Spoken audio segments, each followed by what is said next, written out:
Hello student, welcome to the B.Ed second year classes. As we are discussing the theories on gender and education in the previous class, in the previous video we have discussed the two theories, which is the socialization theory and the gender difference or caring theory. And these theories are come under the subject gender, school and society. Now today we discuss regarding the third theory, which is the structural theory. So without delay, let's start. Four feminist approaches to education interventions, and these approaches are socialization theory, we discussed in gender difference theory, we discussed regarding the structural theory. अब हम बात करेंगे कि structural theory है क्या. Basically this theory was bloomed in the middle of the 1980 to 1990. As you see that the previous theory was bloomed in 1970 to the beginning of the 1980, and this theory is taking bloom immediately after the two theories. In the middle of the 1980 to the 1990, according to this theory, the power enjoyed by the one group. अब इस theory में क्या था? Power enjoy by the one group of the society should be stopped. अब यहाँ पे mainly बात की गई थी कि ऐसा स्ट्रक्चर फॉर्म किया जाए कि हमारी सोसाइटी में क्या हो रहा है कि एक ग्रुप जो है बहुत ज़्यादा डोमिनेटिंग हो जाता है और दूसरा ग्रुप क्या होता है, उसको सप्रेस कर दिया जाता है, उसको इतना डेवलप होने का चांस नहीं मिल पाता. तो यहाँ पे स्ट्रक्चरल थ्योरिस्ट जो थे वो बात कर रहे थे कि ऐसे पावर को जो है हमें हटाना होगा और एक ऐसा सिस्टम और ऐसा जो है लॉ नॉर्म्स को क्रिएट करना होगा जिससे क्या हो, सबको इक्वल अपॉर्चुनिटीज़ मिले, सब इक्वल पार्टिसिपेट कर सकें without any discrimination. It is based on leftist intervention. अब यहाँ लेफ्टिस्ट इंटरवेंशन की बात की गई है, जैसे कि लास्ट टू थ्योरीज जो थी वो क्या थी, लिबरल इंटरवेंशन का था. ये लेफ्टिस्ट का मतलब है कि ये मानते हैं कि फॉर्मल एजुकेशन जो होती है, फॉर्मल एजुकेशन क्या होती है, एक मीडियम है सोशल चेंज का, ठीक है, बट ये पूरी तरह से फॉर्मल एजुकेशन जो है वो सोशल चेंज नहीं ला सकती. इसके लिए क्या करना होगा, हमें सिस्टम के अंदर चेंज करना होगा. जो पावर्स हमने जो एक पर्टिकुलर ग्रुप्स को दे रखी हैं, उस पर्टिकुलर ग्रुप्स की वो पावर को हमें ख़त्म करना होगा और एक ऐसा लॉ, ऐसा स्ट्रक्चर फॉर्म करना होगा जहाँ पे सब जो है बराबर की स्टेज पे आ सके. तो इसकी बात की गई थी. और लेफ्टिस्ट क्या कहते थे, लेफ्टिस्ट चाहते थे कि जो भी क्रिटिकल इश्यूज़ हैं, क्रिटिकल इंक्वायरीज़ हैं या जो क्रूशल टॉपिक्स हैं उनको हाईलाइट किया जाए और उन चीज़ों को चेंज करने की कोशिश की जाए. सिर्फ उन पे बात ही नहीं की जाए. जैसा कि फॉर एग्ज़ाम्पल कि अगर हम बात करते हैं कि वुमेंस को जो है घर में ही रहने की बात की गई थी और जो उनके लिए जो जॉब का क्राइटेरिया था वो क्या था कि लोअर ग्रेड का क्राइटेरिया माना जाता था कि जो लो पेइंग जॉब है वो गर्ल्स के लिए सूटेबल जॉब होती है. तो ये सब जो थी चीज़ें हो रही थी अब तक के जो हमारी सोसाइटी के अंदर, पर कोई इसके लिए कोई नया लॉ या कोई स्ट्रक्चर फ्रेम आउट नहीं कर रहा था इस चीज़ को लेके. तो यहाँ पे वो बात करता है कि हमें अब जो है बात करने से काम नहीं चलेगा, एक स्ट्रक्चर फॉर्म करना पड़ेगा. ये जो क्रिटिकल और क्रूशल टॉपिक्स हैं उनको उठाना होगा और उसमें चेंज लाने की ज़रूरत है. तो इस जैसा कि इनकी सोच थी उसके हिसाब से हम देखें तो ये क्या कर रहे थे, मॉडर्निटी, मतलब मॉडर्न जो पहले के क्राइटेरिया चल रहे आ रहे थे उससे कुछ अलग हट के सोचने की बात कर रहे थे. अब देखते हैं इसमें they focus attention towards the power and privilege consolidation by a specific group. जैसे कि मैंने आपको पहले ही बताया कि एक स्पेसिफिक ग्रुप में लाइफ को बहुत ज़्यादा अच्छे से एंजॉय कर पाते हैं अगर हम कंपेयर करें एक दूसरे ग्रुप से. अब यहाँ पे हम एग्जांपल देखते लेते हैं हेट्रोसेक्सुअल. अब हेट्रोसेक्सुअल में क्या हो जाता है कि यहाँ पे हेट्रोसेक्सुअल होते हैं जहाँ पे मेल प्लस फीमेल, इनकी जो मैरिज थी उसको उनको ये जो मैरिज होती है, that marriage is enjoyed by each and every person and appreciated also. They have the right to adopt the baby, they are right to marry, they have right to legal course against any type of inequality. But what structural theories wants, they want that each and every group get the power. समझ रहे हैं आप मेरी बात को? हर एक group को power देना चाहता था. अब यहाँ पे हिट्रोसेक्सुअल को तो ये पावर मिली हुई है, वो अपने राइट्स को हर तरह से एंजॉय कर सकते हैं, लेकिन वो बात करना चाह रहा था यहाँ पे कि जो होमोसेक्सुअल हैं, होमोसेक्सुअल ग्रुप है, उनको भी इसी तरह के राइट्स मिले. जो गे हैं, लेस्बियंस हैं, जो गे लेस्बियंस हैं, उन सबको भी क्या होना चाहिए, उतनी ही फ्रीडम मिलनी चाहिए कि वो अपने लाइफ को उसी तरह से एंजॉय कर सकें जैसे कि हेट्रोसेक्सुअल ग्रुप के लोग जो हैं एंजॉय करते हैं. तो ये इनकी बात की गई. तो ये जो पहला डिफरेंस हमने देखा कि हमारी सोसाइटी में किस तरह के डिफरेंस, तो उस टाइम पे उसको चेंज करने की बात की गई कि स्ट्रक्चर में चेंजेस लाओ. अब हम देखते हैं दूसरा एग्जांपल यहाँ पे, women in the low paying job. अब लो पेइंग जॉब के जो कैटेगरीज में आते हैं, नर्सेज की बात की गई, प्लस यहाँ पे टीचिंग लाइन की, टीचिंग लाइन, ETC, ये सारी जॉब्स की बात की गई कि ये जो है लो पेइंग जॉब होती है. यहाँ पे जो है वुमेन्स के लिए काम करना जो है उनको सूट करता है, ठीक है. और जो जैसे कि मेडिकल फील्ड की जॉब है, अगर हम बात करते हैं मेडिकल फील्ड की जॉब की बात करें, मेडिकल जॉब की बात करें, तो वहाँ पे क्या किया गया था, बॉयज़ को ज़्यादा प्रेफरेंस दिया जाता था, बॉयज़ को ज़्यादा प्रेफरेंस दिया जाता था, ठीक है. और ये जो फीमेल के लिए थी, नर्सिंग, टीचिंग, होटल, इस तरह की जॉब्स होती वो फीमेल के लिए थी. और मेडिकल जॉब्स बेसिकली बॉयज़ और मैन जो है वो ज़्यादा इंजॉय किया करते थे. तो ये जो डिफरेंस था इसको ख़त्म करने की बात की गई थी. तो according to these theories, according to this theorist, they want to say that women are given space in the low paying job or low respect jobs like nurse, waiter in the hotel, pink collar jobs like teaching, secretary.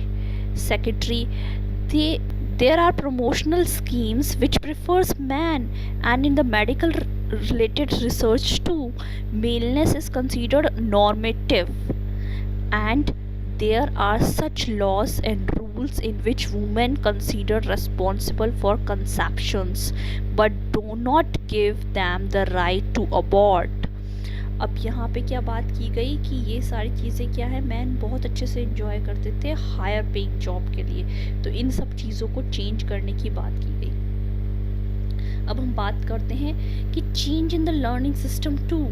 अब क्या चाहते थे ये theorist, क्या चाहते थे, learning system में भी चेंज आए. लर्निंग सिस्टम में कैसे, किस तरह से चेंज आए, आप सोच के देखिए.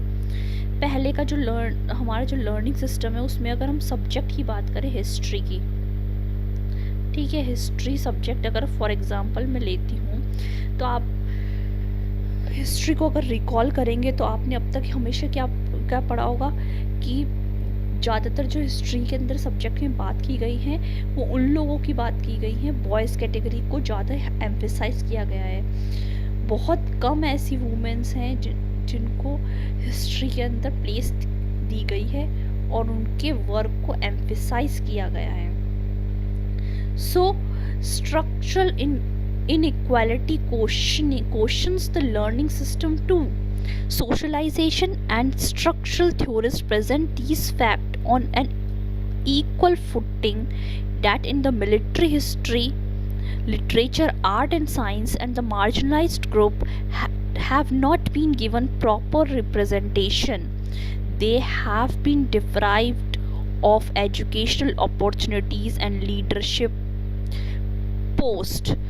अब बात की गई थी कि नहीं, यहाँ पे क्या था, लर्निंग सिस्टम के बाद यहाँ पे होता पोस्ट भी की बात की जाती थी। तो क्या होता था, जो लोअर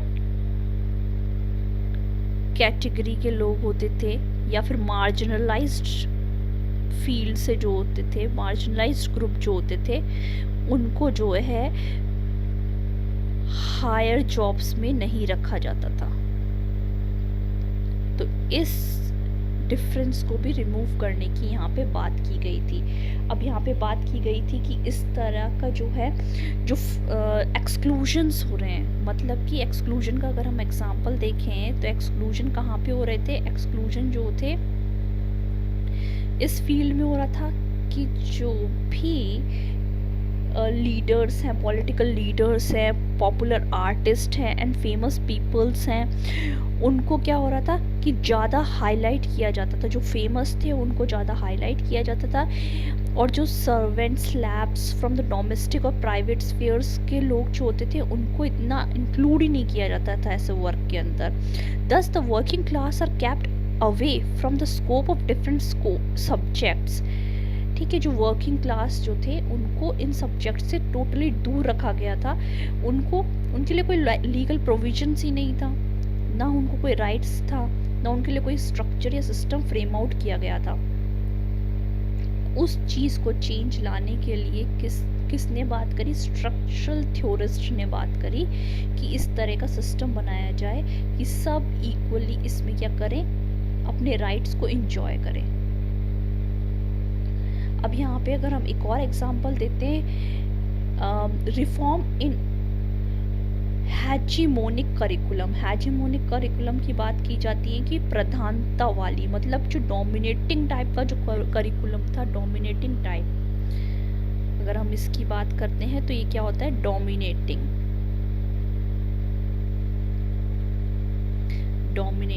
टाइप करिकुलम।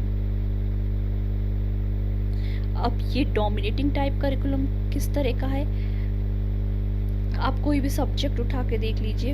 अगर हम पहले की बात करते हैं तो उसमें क्या हो रहा था, वुमेन्स का जो कंट्रीब्यूशन था, वुमेन कंट्रीब्यूशन जो होता था वो टोटली नेग्लिजिबल हो जाता था, इतना उनको जो है हाईलाइट ही नहीं किया जाता था।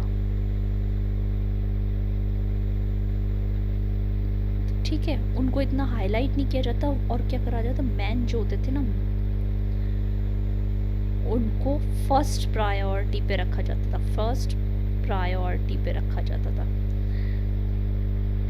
इस चीज़ को चेंज करने की, इस तरह के जो करिकुलम है उसको चेंज करने की बात यहाँ पे की गई थी। और ये बात करते थे जो ऑपर्शंस हैं उनको भी चेंज करो। Some other structural theorists developed a counterculture framework, such as the aim of the women study program is not to correct the mainstream, rather it is to immerse student in women-centered curriculum and analytical domain, which help them think on lines different from the monopolitics doctrine.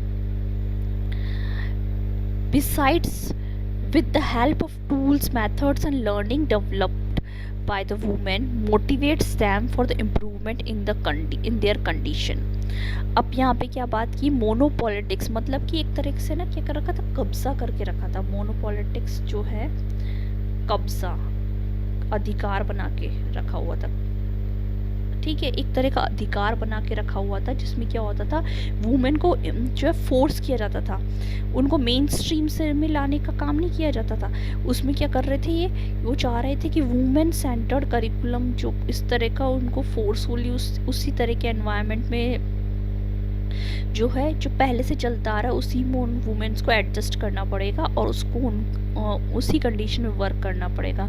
यहाँ कोई जो है different learning tools वगैरह का ना तो उनके लिए डेवलप किए गए कि उनकी लर्निंग को इम्प्रूव किया जा सके, या उनको मोटिवेट करने के लिए कोई भी वर्क नहीं किया जाता था। मोटिवेट करने के लिए कोई वर्क नहीं किया जाता था। ठीक है, नो मोटिवेशन। ठीक है, no motivation.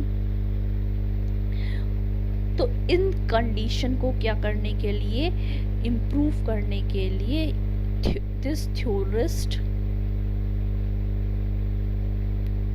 suggest? Focus on student awareness through education. अब ये सबसे मेन इम्पॉर्टेंट पॉइंट है इस थ्योरी का कि अब क्या है कि कोई भी सोशल चेंज लाने के लिए सबसे ज़्यादा इम्पॉर्टेंट जो फैक्टर रोल और प्ले कर रहा है वो कौन है? स्टूडेंट। आज स्टूडेंट जो है जब छोटे से ही वो चीज़ें पढ़ते हैं, सीखते हैं, तो उनके माइंडसेट भी उसी तरह से डेवलप होने लग जाता है। तो यहाँ पे ये चाहते हैं कि स्टूडेंट की अवेयरनेस पे फोकस किया जाए, उनको सही चीज़ पढ़ाई जाए, उनको ये बताया जाए कि क्या सही है और क्या गलत है, उनको जो रियलिटी है उससे उसके थ्रू या उसको पूरी तरह से बताया जाए। एक पर्टिकुलर ग्रुप को जो है हाईलाइट ना किया जाए। ये इस तरह का जो है वो करिकुलम डिज़ाइन करना चाहते थे और वो चाहते थे कि हर एक ग्रुप जो है वो इंजॉय कर सके अपनी लाइफ को, और इस तरह का स्ट्रक्चर और इस तरह के जो है लॉज नॉर्म्स जो हैं वो क्रिएट हों। इसी के साथ जो है आज का ये टॉपिक कंप्लीट होता है। I hope you like this video. If you like this video please like, share and comment in the comment box and subscribe to my YouTube channel. आज और इसी तरह से क्या होता है कि हमारा जो है तीनों थ्योरीज कंप्लीट हो गई हैं। अब बचती हमारी last theory which is the deconstructive theory. In the next video I will definitely complete all the theories now. I hope you like my video. If you like my video, please like, share and comment in my comment box,